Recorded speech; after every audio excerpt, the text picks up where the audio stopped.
Hey, all, and welcome to this week's episode of the Mike Muldoon Podcast. Thanks for joining me. Hope everything's going well. It's the summertime is upon us right now. A lot of interesting things going on, especially in my world.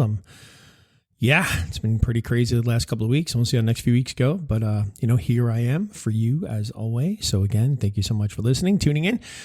Today, I want to talk about managing irrational thoughts. There's a lot of stress going on in the world right now, a lot of anxiety going on for people. And, sometimes, manifested through all that is some irrational thoughts, right? Because like in the labyrinth of our minds, there's like this, using a little bit of my writer creativity here, there often lurks shadows, these irrational thoughts that creep in uninvited, these whispering fears, these anxieties that can, be both overwhelming and paralyzing. These thoughts, though often illogical, can feel real, potent, making them particularly scary, right? So understanding and managing these irrational thoughts is real crucial for maintaining your well-being. I mean, irrational thoughts, they're often rooted in our deepest fears and insecurities. They can manifest as catastrophic thinking, like what if everything goes wrong, or more personalizing, like, this means I'm a failure, or overgeneralizing things like, I always mess things up, or even worse. Among some of the most distressing of these irrational thoughts could be about harming yourself or harming others, which can invoke a deep sense of fear or guilt. So understanding these thoughts and learning to manage them is really essential for maintaining mental well-being and peace of mind, because these thoughts, they distort reality. They create a false narrative that can really lead to significant distress.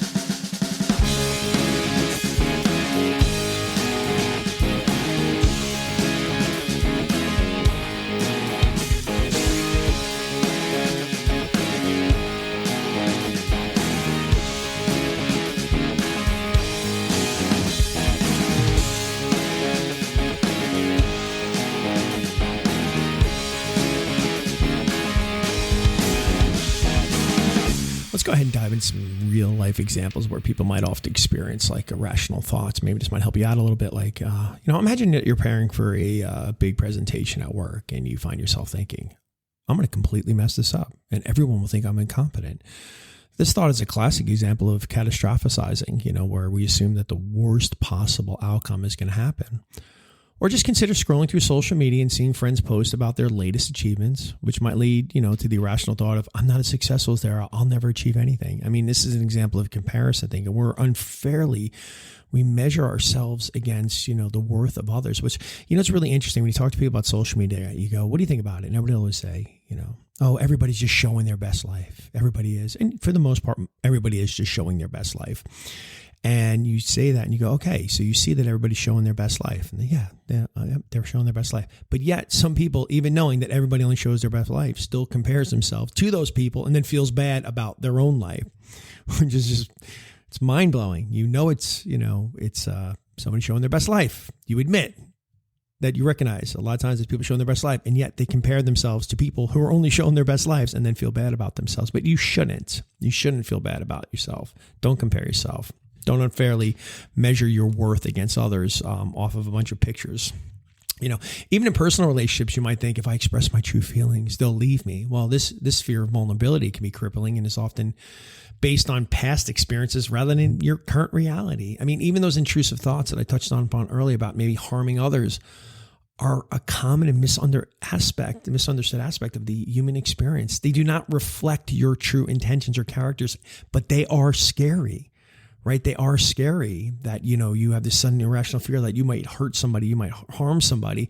And even though it's not rooted in anything, you just, you can find yourself feeling like horrible and like I'm a terrible person.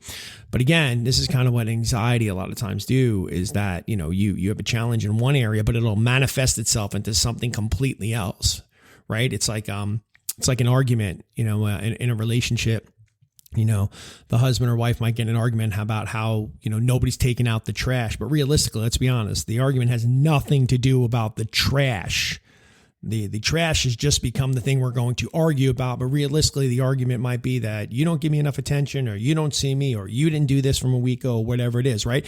So the real problem is over here that we're not acknowledging, but it's manifesting itself into something bigger that looks more tangible and something that we're really just fighting over. So let's just talk about some of the practical steps to overcome these irrational thoughts, right? First thing you got to do is you got to recognize them, and you want to label these thoughts, and it's crucial, which means you have to face them.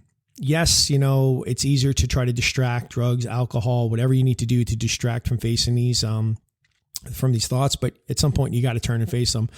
I like to use that movie Predator years ago. I have a little bit of a background in film and television, and, when facing your fears, it's kind of like Predator. At first you might want to just try to survive, ignoring them, run, hide. But eventually the only way to survive that predator is to turn and face it. It's kind of what the Schwarzenegger character did in that movie. He had to turn, face it, and fight back. And it's kind of what you have to do here. You got to recognize and label these thoughts, which means you got to look at them. You got to start paying attention to them.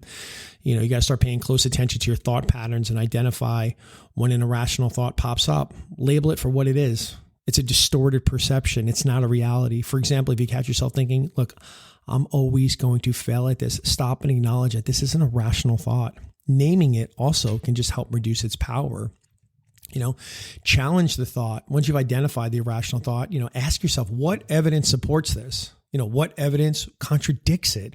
Often you'll realize that the thoughts lack any factual basis. For instance, if you think nobody likes me, remember the times that all your colleagues or your friends and your family have all shown you appreciation or affection. Gathering that evidence really helps you see that thought is an unfound fear. Then reframe the thought. Replace the irrational thought with a more balanced, rational one. Instead of thinking, I'll never be good at this, just think I can improve with more practice and more effort. See, this shift in perspective can be incredibly powerful. Think about Thomas Edison, who famously said when he was, doing the light bulb and he'd failed like 10,000 times. He said, I didn't fail 10,000 times. I just found 10,000 different ways that it won't work.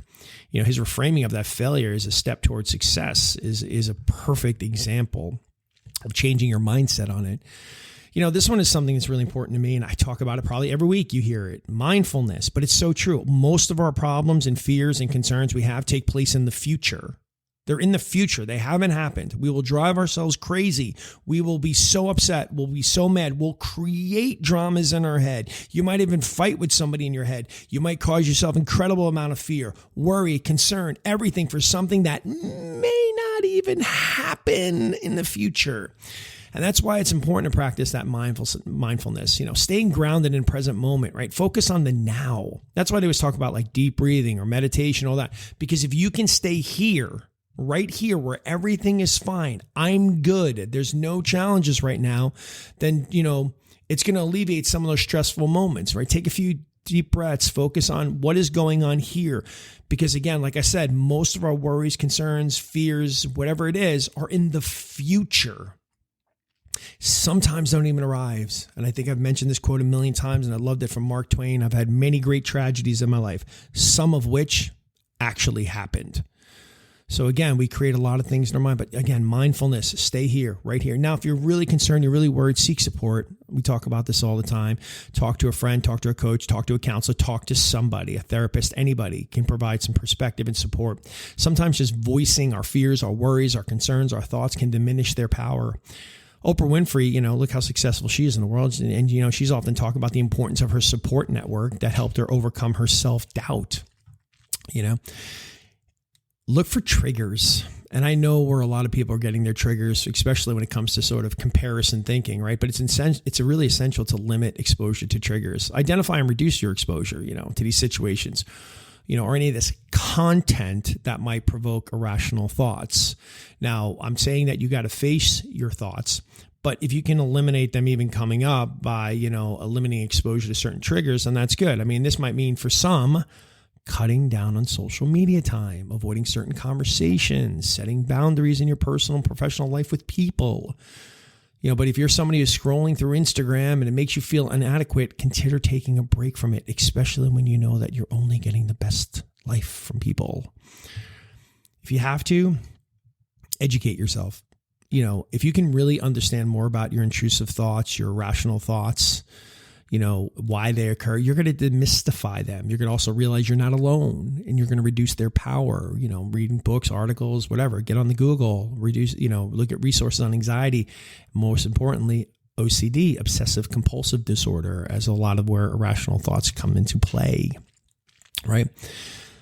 Develop healthy habits or get busy. This is another one. If you're somebody who's sitting around like idle hands and you got a lot of free time, get busy. I don't think there's very few people in the world that I think can actually sit around, do nothing, and not somehow go down the rabbit hole, right? Get busy, get occupied. This is not saying distract, but sometimes when we have a lot of free time and we're just sitting around, have you just noticed idle hands? You just start thinking about all random things, and before you know it, you're going down the rabbit hole. Don't put yourself down the rabbit hole. Get busy. You got a lot of free time, exercise, right? Get some sleep, engage in some activities. Find some activities, do something, get out in the world. And when you do things, it's going to significantly boost your mental health and, again, your resilience against irrational thoughts. Because, again, if you're out in the world and you're doing stuff, you don't have time to sit around and have them. Again, I'm not saying run from them if you're having, but I'm saying you can avoid just having them in general. There's that saying that says the greatest challenge with humanity is man's inability to sit alone with his thoughts. And I think that's true. Very few people can. Before they start going down the rabbit hole, get busy, get out there. If you got all that free time to do that, then you got a great opportunity to do so many other things like start that business, write that book, get in shape, do whatever you got to do. But ultimately, at the end of all this right here, what I'm saying is you got to understand the nature of these thoughts and work to implement some strategies to manage them. You can regain control over your mind and your emotions by just a few simple steps like we talked about above. But if you have to, remember, seeking help, taking a proactive step that way, if you need to, it's not a weakness, it's a strength. I think we can all agree nowadays, it's okay to have a cry for help if you need to. It's okay to admit that you need help. Nobody is going to sit there and tell you, oh, you're being so weak for looking for help. No, it's okay. Get that help, all right, if you need to. But when you confront these fears, it's courageous. You should reward yourself for that. You should be proud of yourself. You're not running. It's a courageous journey. And when you start focusing on them and you start realizing you can get past them, it's going to lead to greater mental peace and increased well-being, right? So again, to reiterate, irrational thoughts, everybody has them, but there are ways to eliminate them. Like I said, some might just be triggers. Just, instead of feeling insecure or terrible about yourself, maybe just delete your social media profiles. And if you're having worse ones that you're just terrified about, talk to somebody, but understand you're not alone. Understand that everybody has them. But like I said, if anything ever feels like it's out of control, talk to somebody. Reach out. Go to my website, MikeMuldoonLC.com. Feel free to reach out. Just email me. Look, I'm not going to charge you for it. Just I like helping people. I like helping people so much that I do this podcast every week, and I'm so poor at marketing it. It's so terrible because, I just put it out in the world. If it works for people, great. My bunch of listeners or however many listeners I got, it's work for you, great. But I don't know how to market. It's terrible. It's like once a week. I might send something out there. So I guess if people need my podcast, they're finding it. But with that being said, please make sure you're subscribing, hit that like button. I'm coming up on like 100 episodes in the next few weeks. I mean, consistently. It's amazing how many podcasts I look at and they all started and then they're gone. They say most podcasts end by 7. I think I'm close to like 90 or something. So we're going to hit 100 very sure. Anyway, hit that like button, subscribe, send to your friends. If somebody's having a hard time, like, oh my gosh, I'm really stressed, say, hey, check out the Mike Muldoon podcast. Go through it. Short episodes, 8 to 10 minutes, sometimes 15. Quick. It's designed for you to what? Listen in your vehicle. We all have somebody. We'll have somebody out there who might be stressed out. Tell them to look through the art. You don't have to listen to every one of them, but they might find one that works for them, including this one. All right, everyone. As always, you have a great weekend. You be safe, and I've got nothing but love for you.